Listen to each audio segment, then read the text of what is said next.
ಬೆಂಗಳೂರಿನ ಸಿದ್ದಾಪುರ ಪೊಲೀಸ್ ಠಾಣಾ ವ್ಯಾಪ್ತಿಯಲ್ಲಿ ನಡೆದ ಸಿಎಂಎಸ್ ವಾಹನದ 7,11,00,000 ದರೋಡೆ ಪ್ರಕರಣ ರಾಜ್ಯದೆಲ್ಲೆಡೆ ಅಲ್ಲದೆ ದೇಶದೆಲ್ಲೆಡೆ ವ್ಯಾಪಕ ಚರ್ಚೆಗೆ ಗ್ರಾಸವಾಗಿತ್ತು. ಈ ಒಂದು ಹಿನ್ನೆಲೆಯಲ್ಲಿ ಸಿಎಂಎಸ್ ವಾಹನ ಏನಿದೆ, ಈ ರೀತಿಯ ಹಲವಾರು ಸಂಸ್ಥೆಗಳು ಬೆಂಗಳೂರಿನ ಬ್ಯಾಂಕ್ಗಳಿಂದ ಎಟಿಎಂಗಳಿಗೆ ದಿನನಿತ್ಯ ಹಣವನ್ನು ಡೆಪಾಸಿಟ್ ಮಾಡ್ತಾ ಇದೆ. ಆದರೆ ಈ ಒಂದು ವಾಹನಗಳಲ್ಲಿನ ಸೇಫ್ಟಿ ಎಷ್ಟರ ಮಟ್ಟಿಗೆ ಇದೆ ಎನ್ನುವುದು ವ್ಯಾಪಕ ಚರ್ಚೆಗೆ ಗ್ರಾಸವಾಗಿತ್ತು.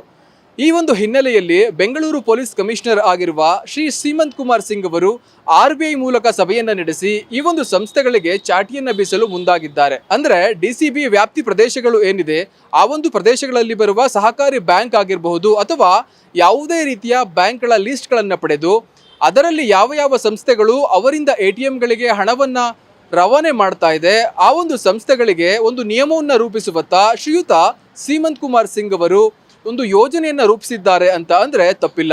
ಈಗಾಗಲೇ ರಿಜಿಸ್ಟ್ರೇಷನ್ ಆಫ್ ಸೊಸೈಟಿ ಸಂಸ್ಥೆ ಏನಿದೆ, ಈ ಸಂಸ್ಥೆಯಲ್ಲಿ ಸಾಕಷ್ಟು ಹಣವನ್ನು ಸಾಗಿಸುವ ಸಂಸ್ಥೆಗಳು ತಮ್ಮ ಹೆಸರನ್ನ ನೋಂದಾವಣೆ ಮಾಡಿಕೊಂಡಿರುತ್ತೆ. ಹೀಗಾಗಿ ರಿಜಿಸ್ಟರ್ ಆಫ್ ಸೊಸೈಟಿಯಲ್ಲಿ ಈ ಒಂದು ಎಲ್ಲಾ ಸಂಸ್ಥೆಗಳ ಹೆಸರು ಸಹ ಸಿಗುತ್ತೆ. ಈ ಒಂದು ಹೆಸರುಗಳನ್ನ ಅಥವಾ ಕಂಪನಿಯ ಹೆಸರುಗಳನ್ನ ಆಯಾಯ DCP ವಲಯಕ್ಕೆ ರವಾನೆ ಮಾಡಿದ್ದೆ ಆದರೆ ಮುಂಜಾಗೃತಾ ಕ್ರಮವಾಗಿ DCPಗಳು ಆ ಒಂದು ನಿಯಮಾವಳಿಯನ್ನು ರೂಪಿಸುವಲ್ಲಿ ಮಹತ್ವದ ಪಾತ್ರವನ್ನು ವಹಿಸಬಹುದು.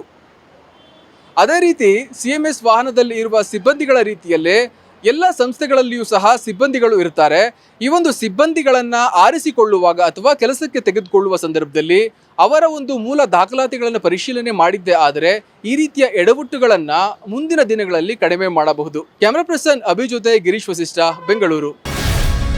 ಗ್ಯಾರಂಟಿ ನ್ಯೂಸ್, ಸುದ್ದಿ ಖಚಿತ, ನ್ಯಾಯ ನಿಶ್ಚಿತ.